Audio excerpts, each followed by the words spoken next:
دعوت اسلامی کی اصطلاح میں لاہور کو مرکز الاولیاء اولیاء کرام کا مرکز کہا جاتا ہے۔ لاہور کا شمار دنیا کے قدیم اور اہم ترین شہروں میں کیا جاتا ہے۔ یہ ملک کا دوسرا بڑا شہر ہے۔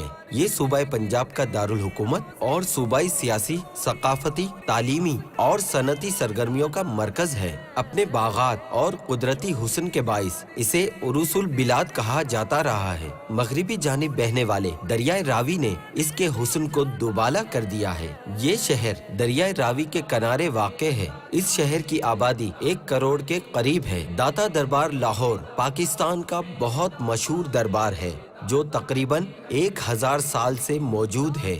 یہ سید علی بن عثمان الجلابی الحجویری الغزنوی، سید علی حجویری المعروف داتا گنج بخش کا مزار ہے۔ اس مزار کو لاہور کی ایک پہچان سمجھا جاتا ہے۔ مدنی چینل کے ناظرین، داتا دربار کے عقب میں ہی دعوت اسلامی کے تحت مکتبۃ المدینہ اور دارالافتاء اہل سنت قائم ہے، جہاں سے تشنگان علم اپنی پیاس بجھاتے ہیں۔ بحمد اللہ تعالی حجویری کابینہ مرکز الاولیاء لاہور میں بھی دعوت اسلامی کے تحت حصول علم و عمل اور اپنی اور ساری دنیا کے لوگوں کی اصلاح کے جذبے کے تحت کم و بیش 122 مدرسۃ المدینہ للبنین اور مدرسۃ المدینہ للبنات قائم ہیں، جن میں کم و بیش 10,000 طلباء و طالبات حفظ و ناظرہ کی تعلیم حاصل کرتے ہیں۔ مزید سنیے اور جھومیے کہ آپ کی دعوت اسلامی کے تحت جامعۃ المدینہ للبنین اور جامعۃ المدینہ للبنات بھی موجود ہیں،